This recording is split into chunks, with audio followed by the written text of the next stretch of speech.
Bienvenue sur la chaîne YouTube de l'Institut, je suis ravie de vous retrouver pour un nouveau cours.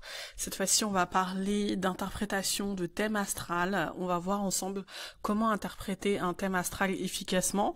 La première chose d'abord que je me dois de rappeler dans ce cours, c'est que cette chaîne YouTube, elle est avant tout dédiée aux professionnels et aux personnes qui se destinent à exercer l'astrologie dans un cadre professionnel. Donc si ce n'est pas ton cas et que tu es juste curieux, bienvenue et n'hésite pas à assouvir ta curiosité. Autrement, voilà, sache que c'est avant tout pour professionnels et donc je vais pas revenir sur des choses assez simples. Ces cours sont assez avancés, voilà, c'est pour prévenir. Donc comment interpréter un thème astral efficacement dans un cadre professionnel? Comment faire en sorte de viser juste? On va voir justement ce que ça veut dire viser juste dans la méthode AHV. C'est ce qu'on va voir maintenant. Alors, on va commencer par parler des erreurs que tu fais certainement avec l'interprétation de thème astral et que, à la fin de cette vidéo, j'espère que tu ne feras plus. La première erreur que tu fais certainement, c'est que tu te noies dans les informations. Tu te dis, mais comment est-ce que je vais pouvoir interpréter tout ça? Par où est-ce que je commence? T'essayes d'interpréter plein de choses à la fois. Est-ce que je commence par la planète, le signe, la maison, etc. Comment est-ce que je recoupe les différents aspects, etc.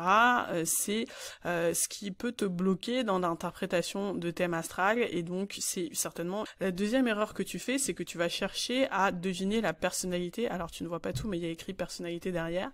Chercher à deviner la personnalité, c'est-à-dire que tu interprètes le thème astral en te disant il faut que j'essaye de deviner au plus juste ce qu'est la personnalité de la personne. Il faut que je fasse attention à à bien recouper les informations pour être sûr que ça lui corresponde vraiment. Et ça, on va voir pourquoi c'est une erreur que tu fais. Comment est-ce que chercher à deviner la personnalité, ça t'emmène dans des endroits où tu ne veux pas aller.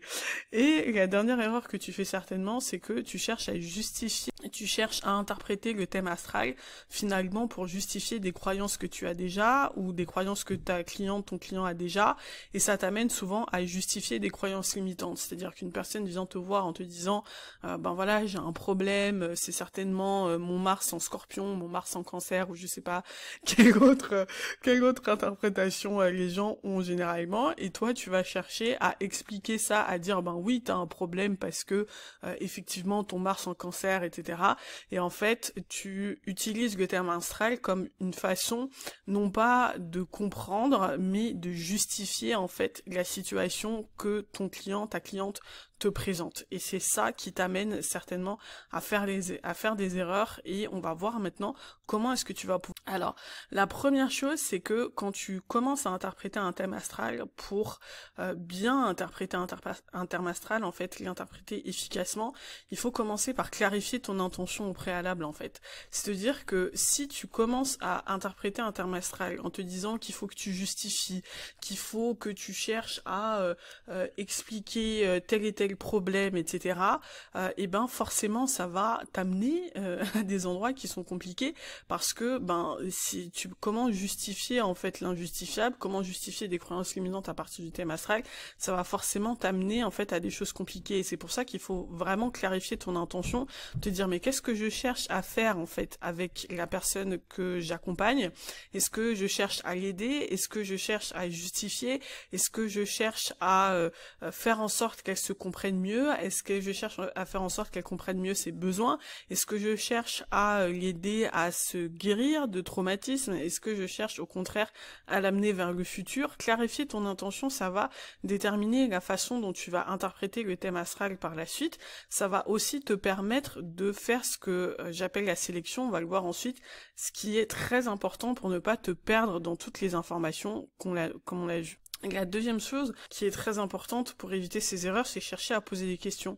Je l'ai dit là, l'astrologie, en fait, l'intérêt de l'astrologie et l'intérêt du thème astral, c'est que ça permet une forme de distance avec la personne, c'est que ça permet d'avoir une forme d'objectivité, de la sortir de ce qu'elle imagine à propos d'elle-même, de la sortir de ses croyances limitantes. Et donc l'idée, c'est pas de chercher à deviner la personnalité, mais l'idée, c'est d'ouvrir en fait le champ des possibles, de chercher à poser des questions, de chercher à confronter la personne avec un potentiel possible.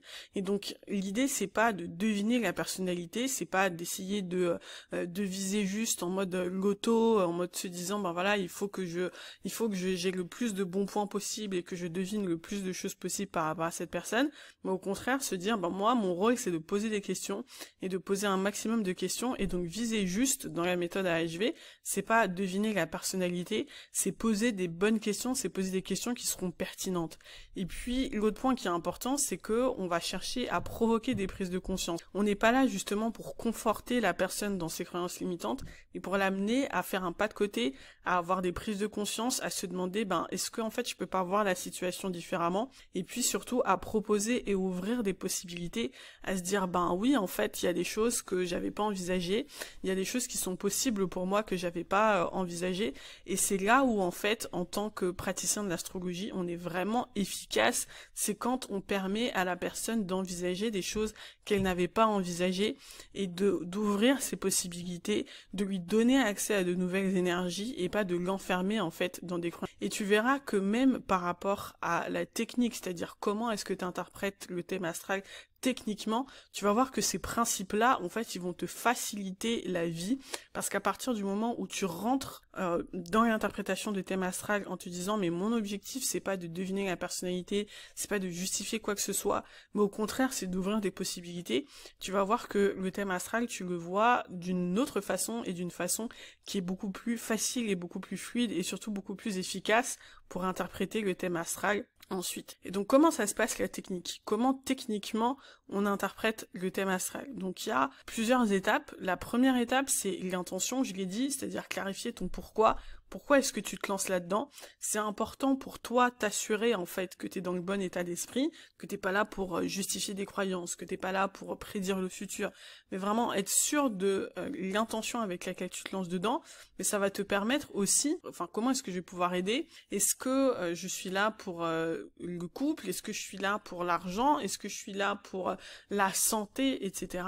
Parce que ça va te permettre de passer à la deuxième étape qui est hyper importante, c'est une étape de sélection.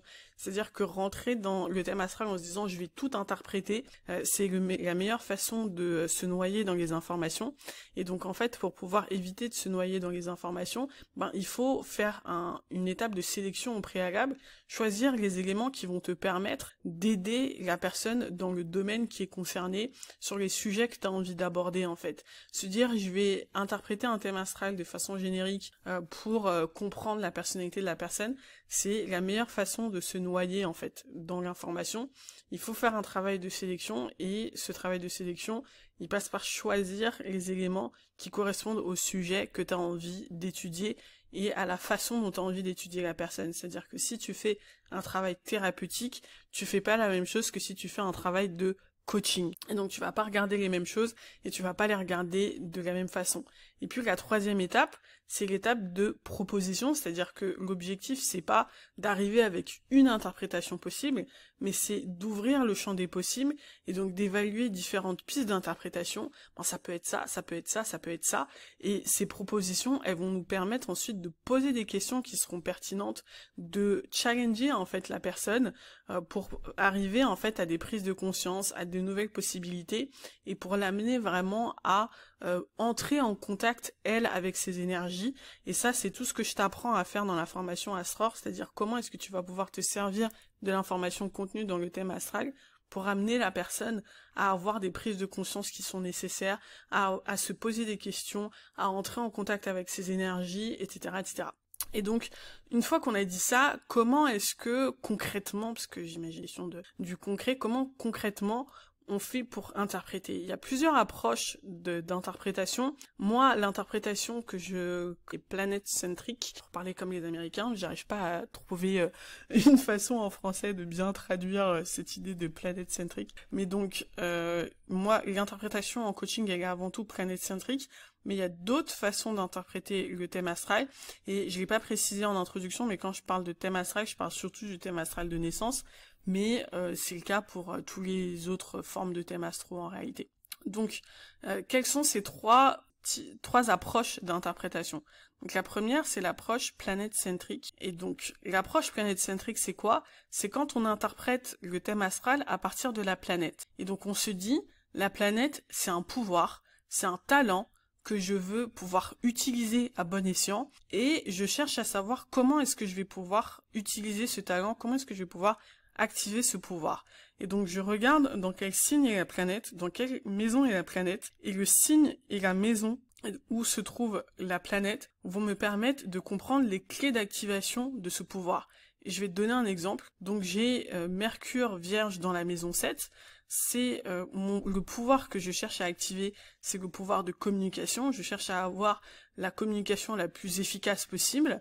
Et donc, la première clé, ça va être le signe Vierge. Ça me montre que pour activer ma pleine communication, mon plein potentiel de communication dans sa plus haute vibration, parce que le Vierge dans la basse vibration et dans la haute vibration, c'est pas la même chose. Donc, dans sa plus haute vibration, c'est l'efficacité, c'est le pragmatisme, c'est le sens du service, c'est la dévotion.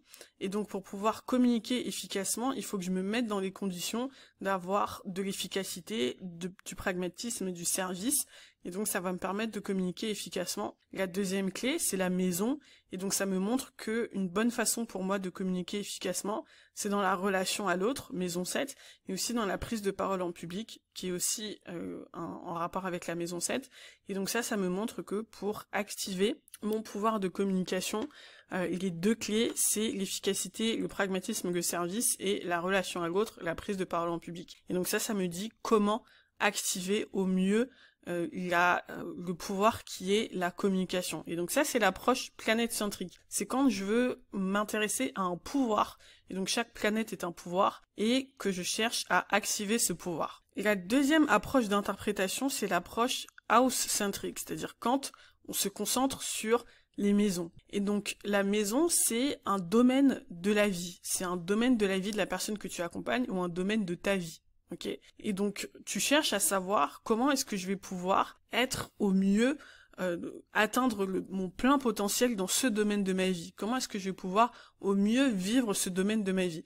Et donc ça, c'est le cas, par exemple, si tu as quelqu'un que tu accompagnes et qui a un problème dans un domaine spécifique de sa vie, ou qui cherche à atteindre son plein potentiel dans un domaine spécifique de sa vie, que ce soit le couple, maison 7, que ce soit la carrière, maison 10, etc., et tu te dis, comment est-ce qu'on va pouvoir atteindre ce plein potentiel dans ce domaine de sa vie. Et donc on va se demander, la maison, elle est dans quel signe, quels sont les signes présents dans la maison, et donc on va se dire que les signes présents dans la maison sont les énergies dont on a besoin dans ce domaine de la vie.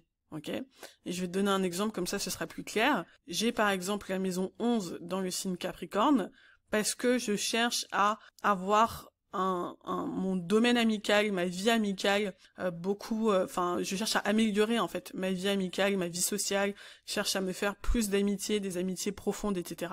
Donc ça, c'est tout ce qui est maison 11. Et donc je me dis, ok, amitié, c'est ma maison 11. Ma maison 11, elle est dans quel signe? Elle est dans le signe Capricorne. Et ça me dit que toutes les valeurs en fait associées au signe Capricorne sont des énergies importantes, sont des choses importantes que j'ai besoin de trouver dans mes amitiés. Ça veut dire quoi? Ça veut dire très concrètement que c'est possible que je rencontre des amis en rapport avec ma vie professionnelle, que ma vie professionnelle va me permettre de rencontrer des amis. Ok, ça veut aussi dire que dans mes amitiés, c'est important pour moi de retrouver de l'accomplissement, de l'ambition, que les amitiés contribuent à la réussite professionnelle. Ça veut aussi dire que dans les amitiés, c'est important que on construise quelque chose ensemble, parce que le Capricorne, c'est aussi l'idée de construction, de bâtisseur, et donc c'est important que je construise des choses avec mes amis, par exemple. Ça peut aussi vouloir dire que je suis leader de mon groupe d'amis, avec l'énergie Capricorne qui parle aussi d'une énergie de leadership. Donc je peux jouer le rôle de leader, le rôle de mentor aussi, puisque le Capricorne, ça parle de ça, dans mon groupe d'amis. Ok, donc tout ça c'est des interprétations possibles, et donc c'est à voir avec, justement, donc on a plein de propositions, il s'agit de voir avec la personne que tu accompagnes à quoi ça correspond, comment est-ce que ça lui parle, et tout ça c'est des exercices que tu vas trouver dans la formation Astror pour savoir comment est-ce que tu aides la personne très concrètement à utiliser cette information pour pouvoir passer à l'action. Et puis, le troisième type d'approche d'interprétation de thème astral, c'est une approche sign-centrique. Hop. Et donc là, on va pas s'intéresser à une maison ou à la planète, on va s'intéresser à un signe, parce que le signe, c'est une énergie, ok? Et donc tu te dis, par exemple, moi j'ai envie d'être dans une énergie davantage cancer, parce que j'ai envie de connecter à ma maternité, j'ai des projets de maternité, j'ai envie de connecter davantage à ma maternité, au bien-être, j'ai envie de goûter davantage à l'énergie cancer dans ma vie. Et donc je vais me demander, est-ce qu'il y a des planètes dans ce signe, et quelle est la maison concernée? Et ça va me dire deux choses. Les planètes vont me dire pourquoi est-ce que cette énergie est importante dans ma vie, ok? Et ça va me dire aussi la maison, ça va me dire aussi le domaine concerné par cette énergie, ok? Et donc, je vais te donner un exemple, ça va être beaucoup plus clair. L'énergie balance, par exemple, je me dis, ok, j'ai envie d'être davantage dans la collaboration, dans l'écoute, dans ma vie. C'est important, j'ai envie de me connecter davantage avec la partie de moi qui est connectée aux autres, qui parle aux autres, qui est capable de mettre ses besoins en retrait pour inclure les autres. Et donc, comment est-ce que je fais pour connecter à ça, en fait? J'ai besoin de plus d'harmonie dans ma vie, j'ai besoin de plus d'énergie balance. Eh ben, je regarde où est-ce que l'énergie balance se trouve dans le thème astral et est-ce qu'il y a des planètes dans cette énergie. Donc je vois que l'énergie balance se trouve dans la maison 7 et 8, que il y a des planètes effectivement qui sont dans l'énergie balance, donc le soleil et Mars. Tout ça, ça me dit quoi? Ça me dit que la collaboration et l'écoute, donc toutes ces qualités en fait auxquelles j'ai envie de connecter à travers l'énergie balance, ben pour moi c'est dans les domaines de la relation et de l'intimité justement que je vais pouvoir y connecter davantage.